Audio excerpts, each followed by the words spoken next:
This is Morgan Ashley, and you're listening to the Garrett Smith Podcast. All right, ladies and gentlemen, today we have with us Miss Morgan Ashley out of College Station, Texas. How are you doing today? I'm so good. How are you? Doing great. You know, I was just thinking back to when my wife and I lived in College Station, and what do you want to bet that as soon as the coronavirus is over, that's when they say, hey, now let's start up Highway 6 project. Right? Oh my gosh, that's hilarious you said that. They need to get going on it right now. Right. Like, for sure. It's like it would never fail. like, we're 5 minutes from kickoff of the Aggie football season, and hey, let's put some cones out. This looks like a good time to close the exits. Yeah, I know. The traffic has gotten like really awful here, except for like right now during like I feel like no students are here right now. And so it doesn't take long at all to get all the way across town, which is really nice. That is nice. I just, you know, growing up, I would always go to the 4-H roundups, and it was no big deal to me. But then once I actually lived in College Station for grad school, I was like, man, I hate when the roundup comes to town. Yeah, right. Like, just get out.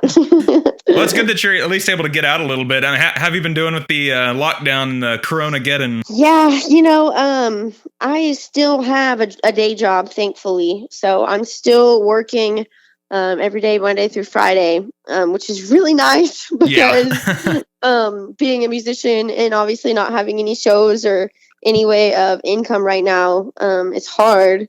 So I can't imagine people who are strictly music and how much they're probably struggling right now. So I definitely feel for them. It really is a lesson in gratitude, unfortunately, because, you know, like I work during the day as well. And it's one of those things where I'll take a break from my work to look at Instagram or something. I'm looking at all the people who are touring and taking selfies at some state park or something. I'm like, man, I wish that, you know, I could just get by on just doing music. And right now It's like, you know, maybe I should just count my blessings instead.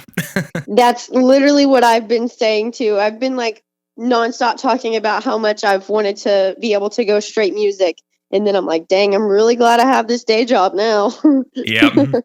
So what I did for my side project, I started up a podcast, and it makes no money either. So as long as the project doesn't pay, it's probably one I'm going to start up. Right? That's awesome. But hey, it's really cool that you're doing a podcast. Yeah. It kind of, I don't know. AJ Gale told me I needed to do one. I've got another friend that's told me I needed to do one. And I'm like, I don't have time for that. And then, you know, Corona happened. I do now. That's awesome. So has this given you time to work on any new projects or maybe any new music? Yeah, you know, it's funny because now is like the prime time for songwriting and stuff. And I feel like I've had like a case of the writer's block here recently. I feel but I've that. been going back, yeah, right. I've been going back through like old notes and stuff and old songs that I've written and like fixing them up. So yeah, I'm trying to do a little bit of songwriting and stuff like that. It's coming out more better every day. More better. That's definitely anyway. It works. So I've been working on that, but also, you know, just thinking about what is my next move going to be whenever this whole thing ends, which I was actually supposed to have a meeting with a recording studio to like see about possibly recording with them, and then all this stuff happened, and so now that's on pause. But I'm definitely like looking forward to hopefully getting some new music in 2020. Awesome. Yeah, my heart goes out to the studios right now because, you know, it's really hard to get the artists into the studios. The one I record at right now is 3 hours away from where I live, or 2 hours away, and it's like, you know, I could make it, but in the chance that I'm pulled over or something, you know, I just can't quite get there. Right. Yeah, I know. It's a really bad deal. Yeah. So being in College Station, what are some of the local spots you're looking forward to playing again? There's a place called the Canteen, which is like a bar and grill inside of the Calvary Court Hotel here. Oh, yeah. And that's like literally my favorite, well, one of my favorite spots to play in College Station. I get to play with like kind of a half band type deal, which I play a lot of acoustic shows, just me and my guitar. So I like being able to have my people with me playing. Yeah. And let's see, that's my favorite spot. I also really like playing at Smitty K's. I've played at the Tap a few times. I've had a hard time kind of trying to get in there, but that is a tough nut to crack. Yeah. So all in good time though. Yeah, last time I played in College Station was at the Canteen. It's a pretty cool little spot. Oh, yeah, that's awesome. Well, you'll have to tell me when you're playing there next time. Yeah, for sure. I'll come watch you. In 2024, when we're all able to play again, I know, can right? you imagine what that's going to be like when they kind of open the floodgates for musicians again? It's like, all right, go out and get gigs and play your rescheduled gigs. I mean, it's going to be a circus. It's just going to be like an army of people running all over Texas. I know. I've thought about that. It's going to be madness whenever this all ends. Well, speaking of madness, let's give people something to dance to in their living rooms. What song should we start with? Rodeo Cowboy. It's a song that I wrote whenever I was on radio tour, actually, for the very first time. And I was just up in like the Lubbock area in my little hotel room. And I was thinking about this guy that I knew that he never took his spurs off. Like he was just one of those like super rodeo guys. Like he lived and breathed horses and rodeos. And so I thought about him and I wrote the song Rodeo Cowboy, and it's actually going to be my next single. So. Oh, nice. Well, here is Rodeo Cowboy.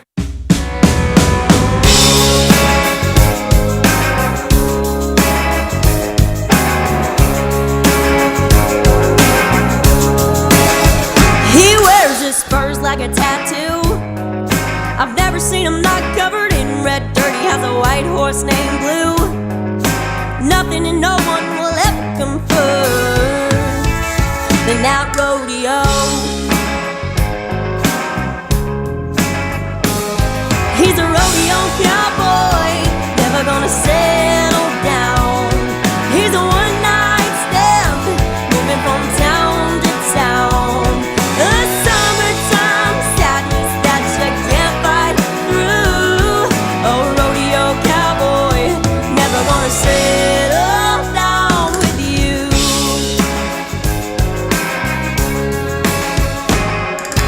Boots worn down to the soles, making small winnings and barely getting by, living on snuff and coke.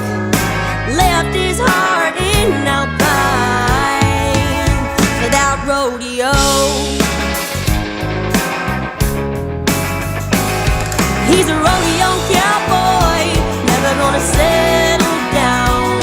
He's a one-night stand, moving from town to town. A summertime sadness that you can't fight through. A rodeo cowboy, never gonna settle down with you. Never gonna settle down. I know you think he can change. For your sake, I hope he does. You're going right to the fire range, 'cause all he'll ever love is that rodeo. Ooh, that rodeo.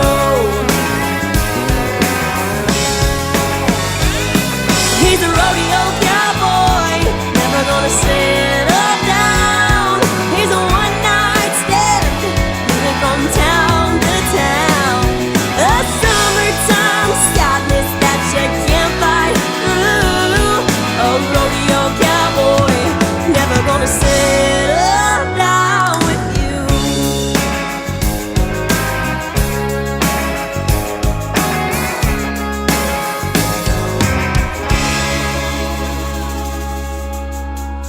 All right. So when I first heard your music, it was when you were with the Morgan and Sarah duo, and it was kind of like, I don't know, 2014, Oh my 2030 gosh. something. It's been a while. 2015, yeah.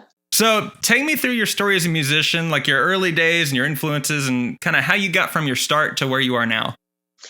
Okay, so I was just talking about this earlier. Actually, it's funny. As a kid, I guess I really loved watching American Idol, and I like singing, but I was a shy kid, I guess. So I got a karaoke machine, and I loved singing on that thing. I wrote songs about my horses and cows because that's what I did. I did barrel racing, and I showed cattle in like the 4-H and FFA. And so, flash forward to like the last year of high school for me, I decided that I was going to do this talent show for the FFA, and everybody was like, "You're going to get up there and sing in front of everybody?" And I was like, "Yes, I am."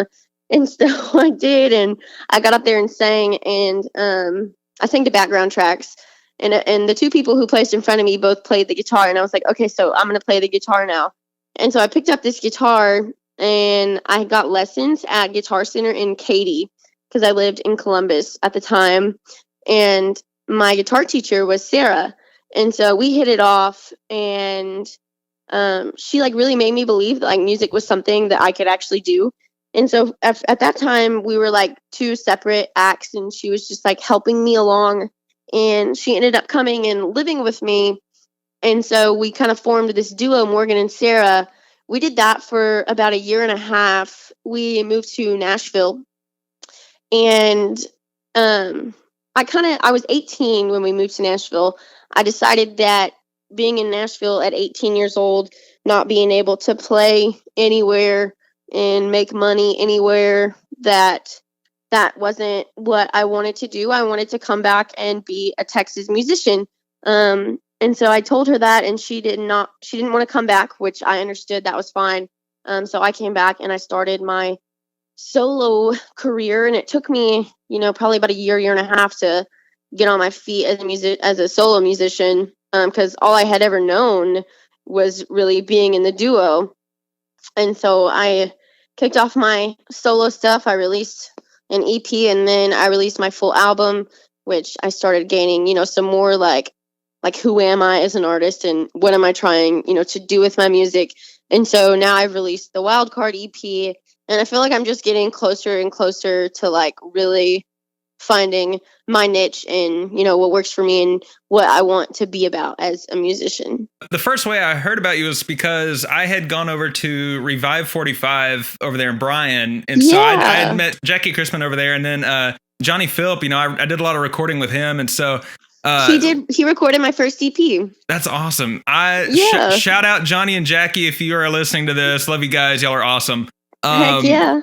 Yeah, so I think I'd gone in there to record with Johnny one time. He had just recorded something with y'all, and so he was kind of playing it back. And there's a guitar solo on one of my songs that he originally, I think, was going to use it on y'all's or something, and he had it in his head. And he's like, well, the song's stuck in my head. I'm going to like workshop a guitar solo, stick it on your song, and then maybe just put it on their song. I don't know. So he kind of like jumped back and forth to kind of get the solo down, but yeah, awesome. I really liked that studio. And in fact, the second album I did, I actually went up to Johnny's house up in Fort Worth and recorded with him just at his house upstairs.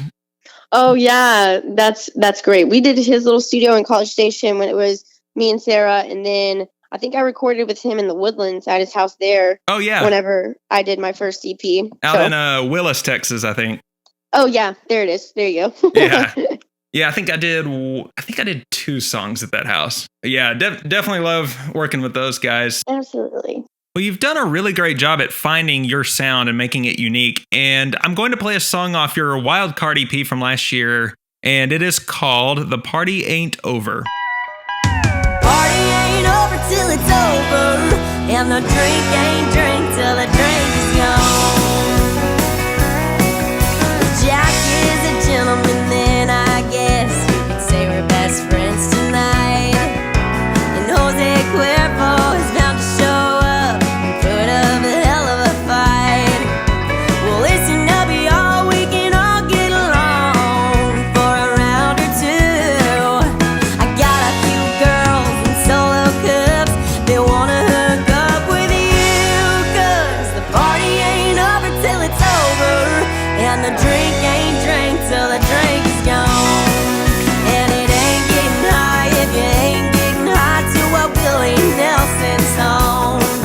If your ass ain't showing, the liquor ain't flowing, better get you another one. The party ain't over till it's over, and the drink ain't drank till the drink is gone. Captain Morgan ain't ever been to Texas, but I'm happy to show him around. I'm afraid that pina colada won't ever be a feather ground. Old Smokey showed up to keep the moonshine blazing till the break of dawn. If it ain't white lightning, we ain't biting. Better keep that shit at home, 'cause the party ain't over till it's over, and the drink ain't drank till the drink is gone. And it ain't getting high if you ain't getting high to a Willie Nelson song. If your ass ain't showing, the liquor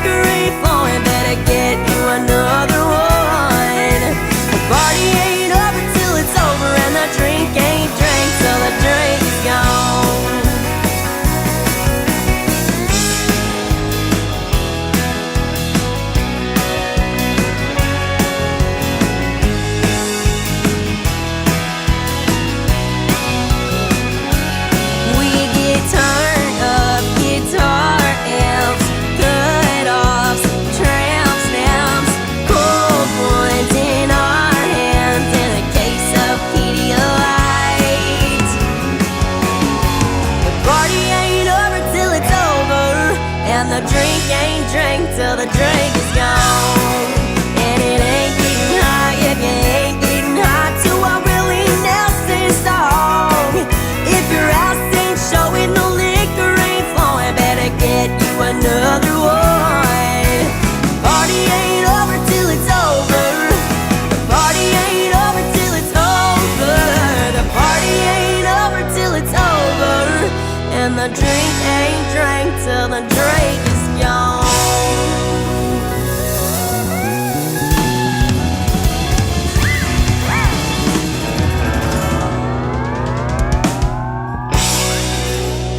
Well, speaking of the party not being over, what are some of the upcoming things we should expect to see from you? I have this one particular song that I've written in the last, I don't know, several months, like probably in the last 6 months I wrote it. Anyway, everybody at my shows, I play 3-hour shows, and somebody will come up to me after they've sat there and listened to me sing for 3 hours and remember this one particular song. It's called Girl FYI. And I'm just so excited to, get out and record it and get it out there. And just, there's so many people who want to hear it. And I just really want to get it to them. And I hope that, it does well. So that's one thing. I've wanted to find a band in 2020 and really start, traveling everywhere with a band and playing, 90% band shows, which is obviously kind of paused right now. Yeah. But that's one of my goals, that I really want to do. I feel like that's a next step for me in what I need to do.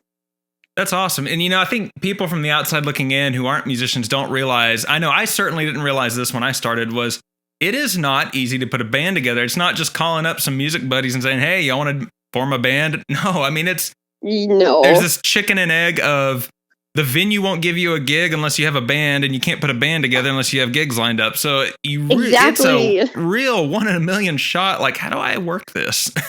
Exactly. Yeah. And I've also had troubles like with band members in general.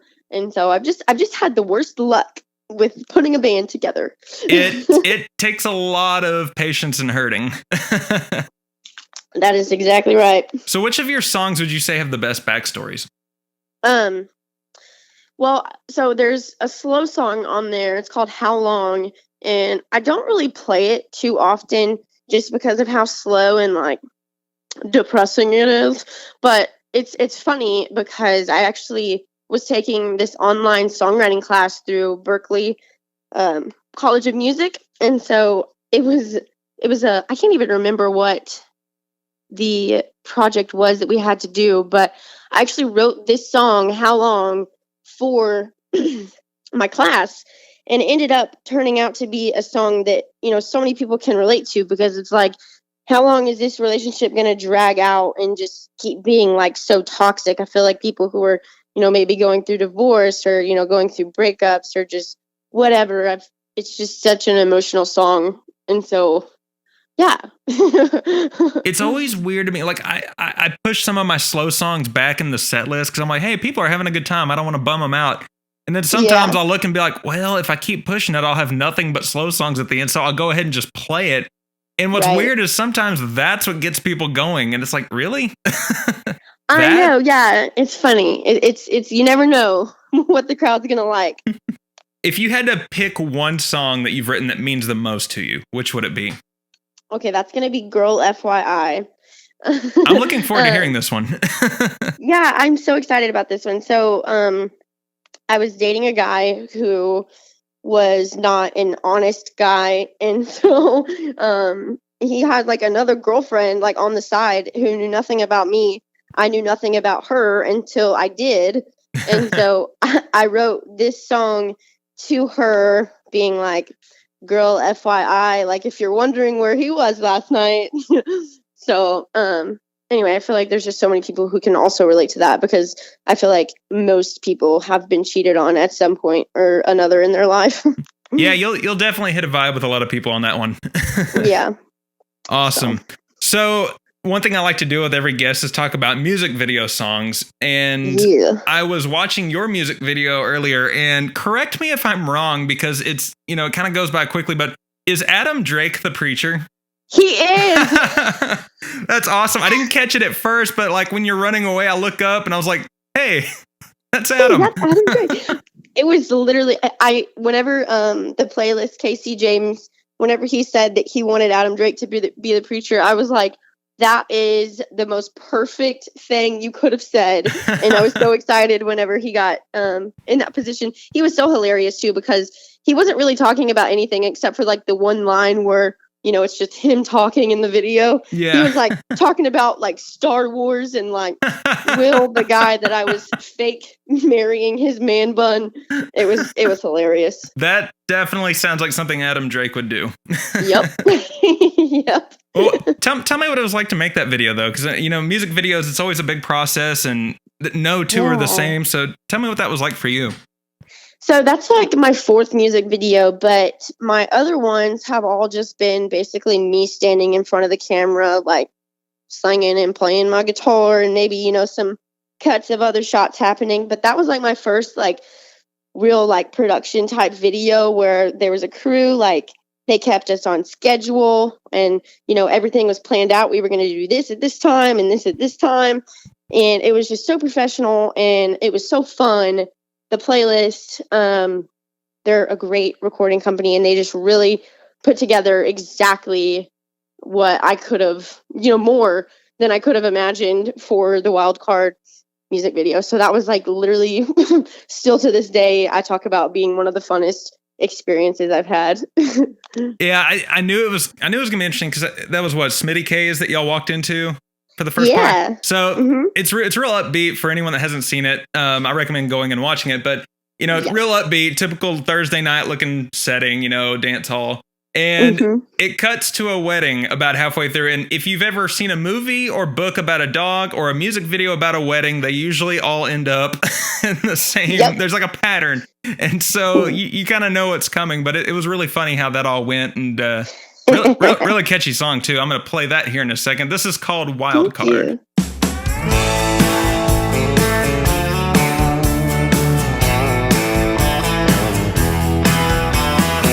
Sometimes I'm nice, sometimes I'm mean. Most days I land somewhere in between. I like alone time, but in a party crowd, I get good and loud, good and loud. Yeah, I'm a wild card, baby. I can play hard, I can be soft if I wanna turn it on. If I'm gonna go out with the girls on the town, all you boys watch out. I'm good at breaking hearts. Yeah, I'm a wild card.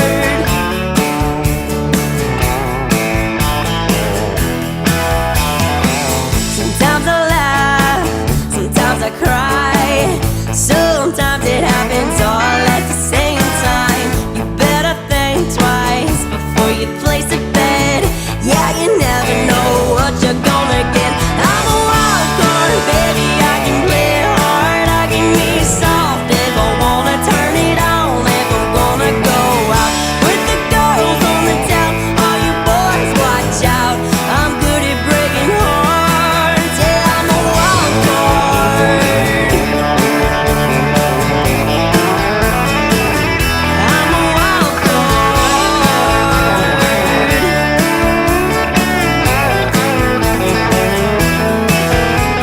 There ain't no telling where the night's gonna lead. If you wanna run around with me, I'm a wild card, baby. I can play hard, I can be soft if I wanna turn it on. If I'm gonna go out with the girls on the town, all you boys watch out. I'm good at breaking hearts. Yeah, I'm a wild card, baby. I can play hard, I can be soft if I wanna turn it on. If I'm gonna go out with the girls on the town, all you boys watch out. I'm good at breaking hearts. I'm a wild card.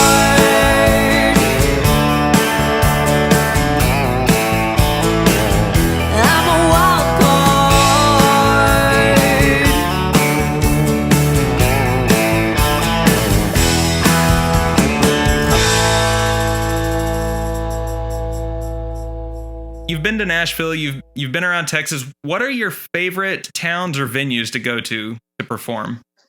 So my favorite like area to like play in is the New Braunfels, San Marcos, like San Antonio area over there. Oh yeah. I feel like the people who are in the crowds, they always just really appreciate the music and they always really love it. Of course, I really just love playing all over the place, but if I had to pick one area to be my favorite, that would be it. I think that's a pretty common theme that I've found with a lot of people. You know, people love Lubbock, people love the Hill Country. It's just really good music fans. Yeah, exactly. Just for anybody listening, where can people find your social media and where do you recommend they go listen to your music? Okay, so I'm on iTunes or Apple Music, whatever, Spotify, all the downloading music stuff.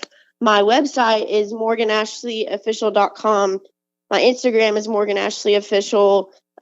So pretty much you can find everything. I tried to make all of my social media the same to be like Morgan Ashley Official, except for my Twitter is Morgan Ashley D, because official or Morgan Ashley Music wouldn't fit.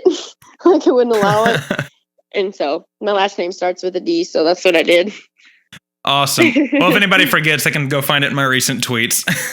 Yeah, there you go. So the big 3 questions that I ask everybody. Yes. The first one, if you could collaborate with anyone out there, who would it be? Mike Ryan, Miranda Lambert. Oh gosh, I don't know. One of the two. All like everybody. Well, Mike and Miranda, y'all can just have y'all could play on the fact that all 3 of you start with an M. Make some sort of song out of that. Exactly.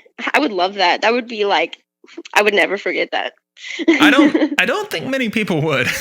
Right. The second one, if you could headline any venue, where would you go?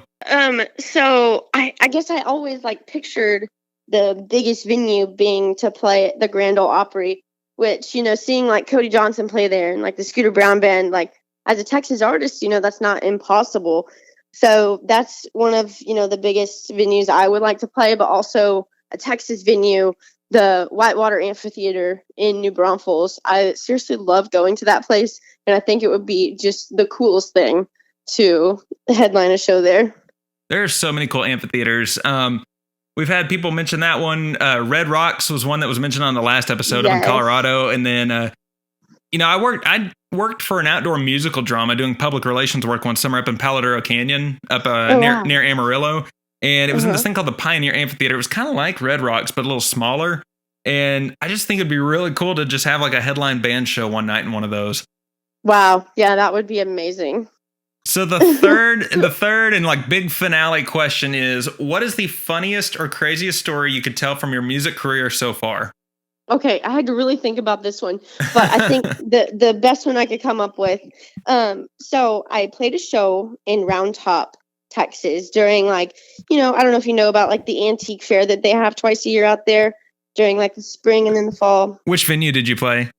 I played the Junk Gypsies. Oh, okay. Because I played Talbert's about a month ago. Oh yeah, absolutely. Well, the Junk Gypsies had their little front porch series, and so every time I go out there, I know that Miranda Lambert is friends with the Junk Gypsies. And so I always have in the back of my head, oh, Miranda Lambert could be here. And she's one of my favorite people. And so I was literally sitting there. I was watching Tina and Walt Wilkins. And I was about to go up and sing. And I just look over and I'm like, wow, that lady looks like Miranda Lambert. And so I went and looked at her social media and I was like, holy crap, that is Miranda Lambert. Oh, no way. And so I'm 15 minutes away from showtime. I am tripping out. I'm crying. I'm I can't do it. I can't sing. Miranda Lambert is in the crowd. And so then we're standing up on the patio and she walks right by me and I just can't even do anything. I'm just staring at her like a crazy person because, she's obviously trying to be disguised and everything. And, I don't think she was really talking to anybody. She was kind of just doing her own thing, which I can appreciate. So I didn't try to talk to her or anything. You didn't go up in the microphone, hey, everyone, look. Yeah, I know, right? That would be interesting. So I just didn't pay any attention to her out in the crowd. So I was closing my eyes for half the time because I was oh my gosh, Miranda Lambert is literally listening to me sing right now. And I was freaking out. And then she came up and she put a tip in my tip jar. Oh, and wow. I missed the entire thing because my eyes were closed. Oh. And I was like, oh no. That was the best moment though, having Miranda Lambert be at my show. I'd probably like frame that dollar bill. Be like, I know. Milestone. I would have just picked one out of the bucket and been like, okay, this was it. You know, like it got lost. But I would have definitely done that. Well, it's good that you were making enough tips that you can't tell which one it was. Instead of just looking down and be like, oh, it's the $1 somebody left. I know, right? That's a good point. It's a good tip for musicians out there. If you get paid during the show or at the beginning of playing, go ahead and just stick that cash in the tip jar so people will assume you're doing well and they'll come give you more money. Exactly. It's like a train or a chain or whatever. Somebody sees somebody come put a tip up there and then they're like, oh yeah, we should tip. And then everybody starts coming up and tipping. It's like, thank you to that person who started the process. Yeah. So if you don't get paid up front, just don't suck. And then there you go. That helps. If anyone ever says, what's the best advice you can give as a musician? Well, there's one. Yeah, there's one. So what song should I play to close this thing out with? Okay, so you pick Partying Over. I'm going to pick Come Find Me. Cool, because that's the one I almost played earlier. So this actually works out. Yes, absolutely. Me and my friend were talking about that earlier because you had picked Come Find Me and I was like, I don't know. I guess I could pick Partying Over. And then you messaged and said the Partying Over. So yeah, anyway. Of course, although I guess that would have been fitting at the end of the party's over. So, we could have been ironic, but I like this song too. So y'all definitely check this one out. Be sure to go follow Morgan Ashley on social media and download her music. And I am looking forward to seeing what you release whenever we're all able to put music out again. Awesome. Thank you so much. No problem. Thank you. Enjoyed it. All right. Well, we'll talk to you soon.